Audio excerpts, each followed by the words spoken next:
What is up, guys? Welcome back to YouTube, or look for by far my biggest ranking that I've ever done. It's probably going to be my top 3 largest that I'm ever going to do. I don't know what other ones are bigger than it.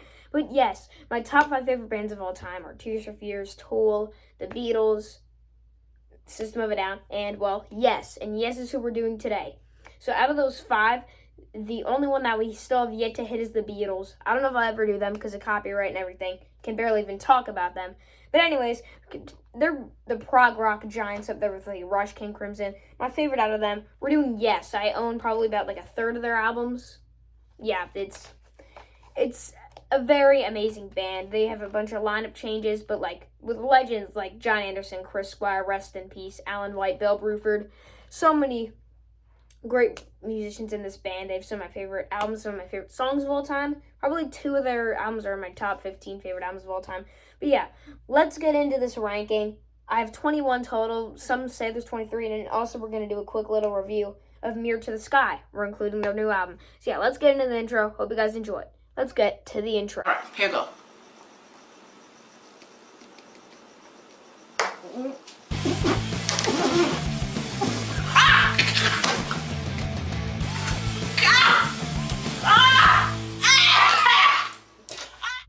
Alright, so we are in the ranking now. So at my number 21,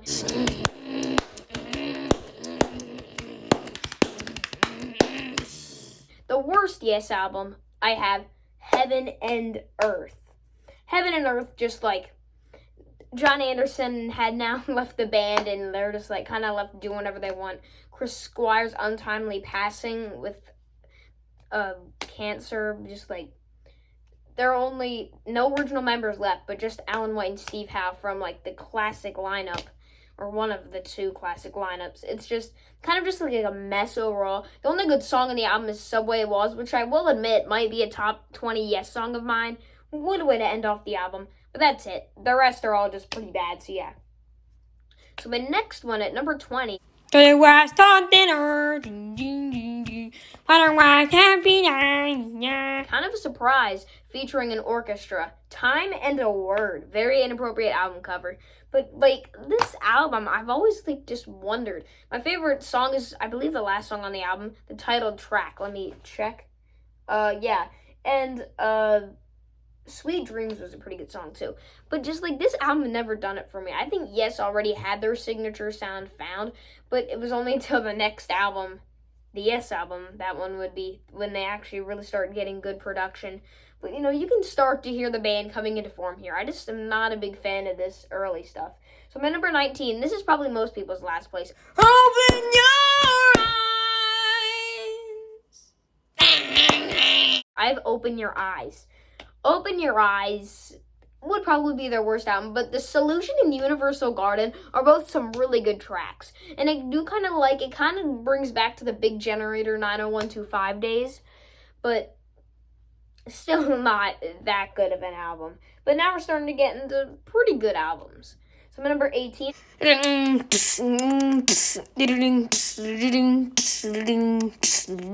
have Tornado, not Tomato, not Tornado, Tornado. Yeah. So, Tornado, definitely a big disappointment in like their classic era, I'd say, between the Yes album and 90125. Definitely the dud here, really low down. Never really, I do like Madrigal though, that's a beautiful track. I've noticed after that, pretty much every single album has a pretty short song. It's either an acoustic or like a interlude sort of thing that most of their albums have. So yeah, consider subscribing, guys, with White Pony and Joe Boyle. Yeah, but yeah, Tornado not very good.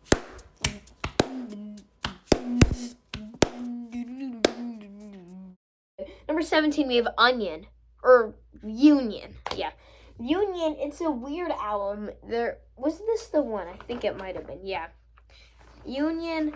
Okay, it was. Union is an album that, for me, started off really great. I Would Have Waited Forever, Shock to the System, Masquerade. Those were all great tracks. Though there are some other good songs, like Lift Me Up and Silent Talking. The first 3, maybe even 4 tracks are really where it's at. Those songs are all, like, really, really good. But other than that, Union just kind of lacks overall. My number 16.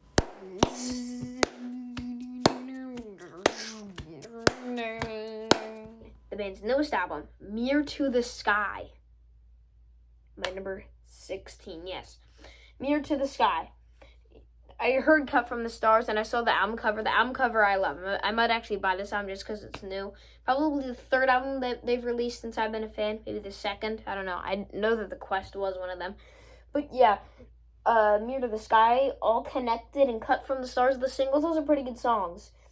And then the rest aren't really that good other than the title track, Mirror to the Sky. I love that song. At the moment, it's probably a top 5 yes song for me, but once I get over like it being new and everything, probably will be top 30, top 20, because this is a big discography for a band. Very big. But, you know, like, the great album cover overall. I do like the sound of it, like in Cut from the Stars, how the tempo stops, gets going. Great bass lines in that, too.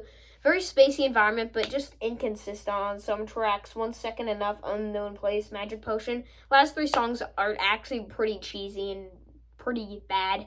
So, yeah. Doesn't look too sunny, but I'm like, sure. Just a day in the life or whatever. Yeah. At my number 15, we have the debut. Yes. It's plainly titled Yes. I love the band name Yes. But overall, the album's alright. I See You and Yesterday and Today are pretty good songs, but songs like Every Little Thing and Survival, I just don't really like. As I said, they weren't prog yet, but they had found a sound, and I really like how I rhyme. And I really like John Anderson on this. He sounds very young, but very good. Hey, Jabba, help Yada! Hey, Jabba, help Yada! And at number 14, I have The Ladder.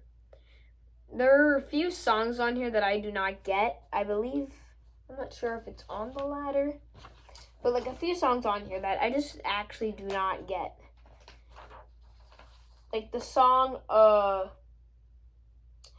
To Be Alive, Help Yada is super weird. It's some like kind of cultural thing.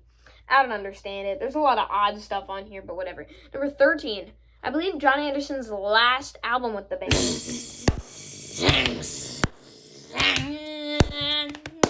Yeah, we do it. Magnification. This is when you can kind of hear the band members getting older. Sure, they still had Chris Squire, Steve Howe, John Anderson. But overall, just not much there. So, yeah. And at my number 12 is the moment's best one. The endless dream. I have Talk. This is what I'd say one of their last really good albums. I think that this Talk has it doesn't begin the best, but like I think the Waiting or I Am Waiting is a pretty good song. But the Endless Dream part, Silent Spring, really nice way to start out. But like the actual Talk, the title track part of Endless Dream, I absolutely love it. Like those last 3 tracks, how they all come into one as the Endless Dream, that is all so great. I love that. But at my number 11,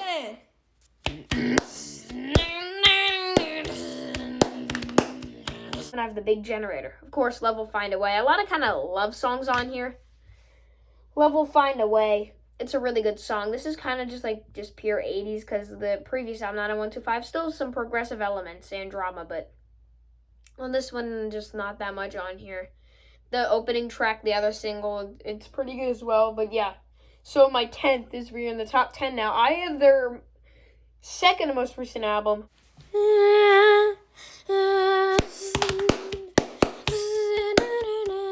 The Quest. Like, you'd be saying, what? How's that so high? I don't know either. I just think that it really did well. Track 1, The Ice Bridge. I love that song. The Ice Bridge is what a great way.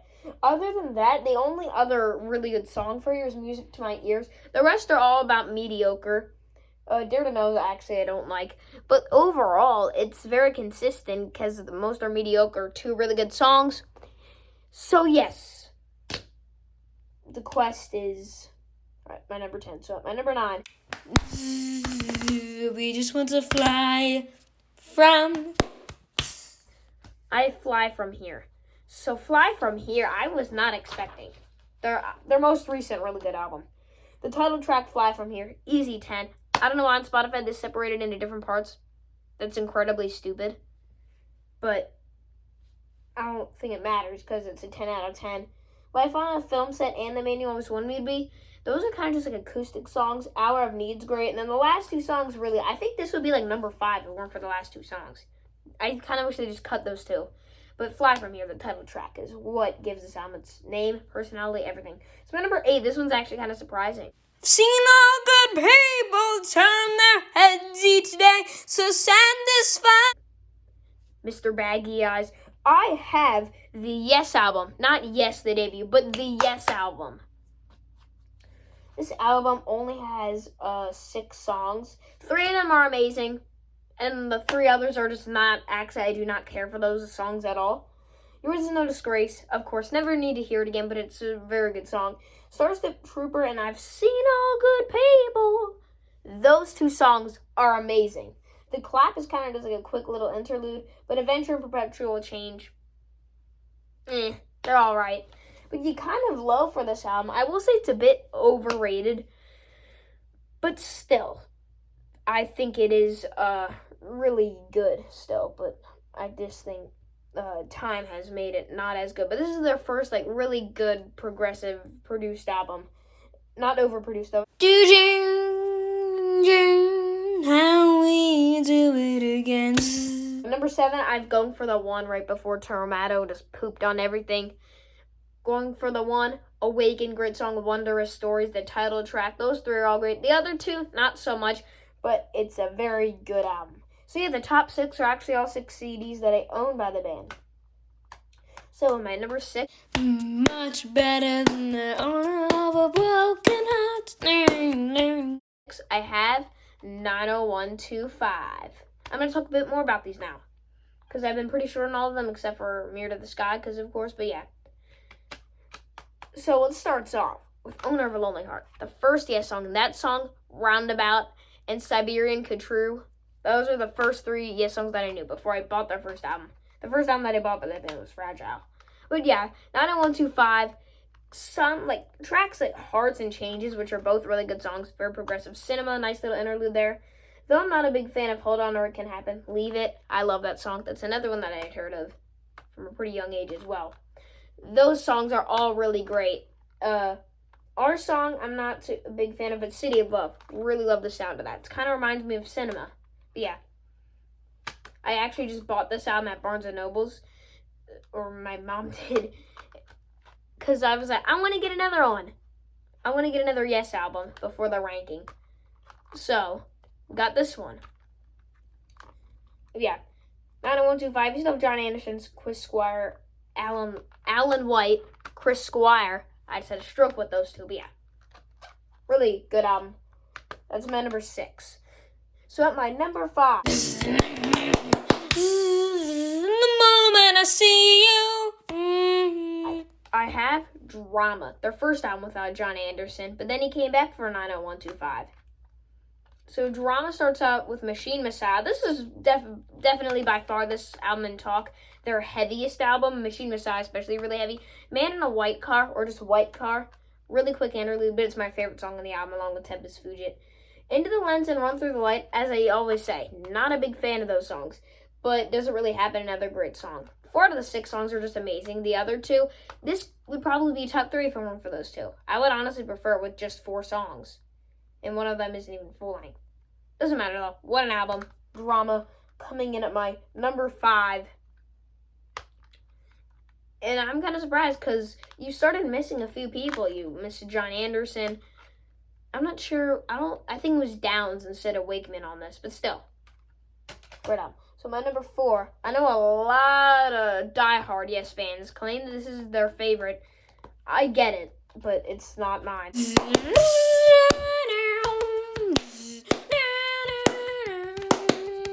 I have Tales from Topographic Oceans.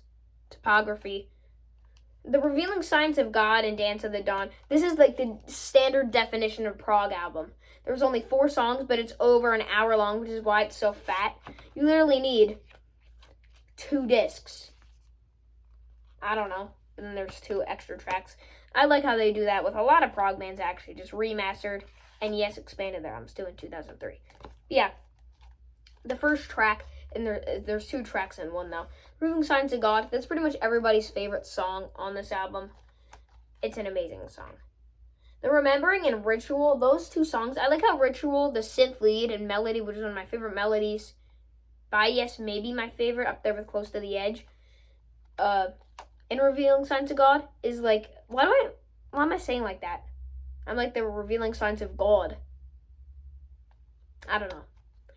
But it's like the same thing in Ritual, but a bit slower, lower on the scale, maybe an octave down. I really like that. But the Ancient and Giants Under the Sun, that song, everybody says that's their least favorite. That's my favorite song on this album. Okay? That song and the Revealing Signs of God. The other 2 are all right. But yeah, it's just so good. I love the guitar part and the Giants Under the Sun part, but I like how industrial and cool sounding it is. That's by far my favorite. I don't care what an underrated song it is. Now we actually have to move on. Number 3. Soon or sooner. Relayer. I know I said in my Summer CDs ranked that this was my new favorite Yes album, one of my favorite albums of all time. It's definitely gone down. To Be Over, it's a really slow, beautiful song, but it's not my favorite. Sound Chaser is just a 10 out of 10 in my book. And Gate to Delirium, it's like an 8 out of 10. Really cool, epic, industrial. But what I love about it is Soon, like the single part with just like the synths. That's just an amazing. That's what elevates that Gate to the Delirium song to be a 10 out of 10 in my book. Soon does, and I think that's why it's up here. I feel like it could be 4 or 5, but it's not. Relayer, what an album. So my number 2, the first Yes album I ever got. Sharp distance, help. Fragile. What an album, man. What an album. Fragile. Roundabout, of course. I didn't include the interludes for my scoring system and everything, but they're still fun. I'm just not a big fan of We Have Heaven, but The Fish, really good guitar work on Mood for a Day as well. But I was just re-listening. I was like, wow, all 4 of these songs are like masterpieces. Long Distance Runaround isn't my favorite, but it still is good. But Heart of the Sunrise, oh my gosh, goosebumps there. Oh, wow. Sharp Distance, man. And I'm an amazing singer, just kidding. Yeah, Roundabout, South Side of the Sky. Have I already said enough? This is my number 2. Used to be my top 10 favorite albums of all time. I don't think it is, but it's definitely top 20. Gotta love Fragile.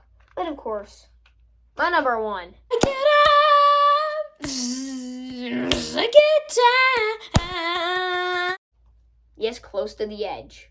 Oh yeah. In my top 5 favorite albums of all time.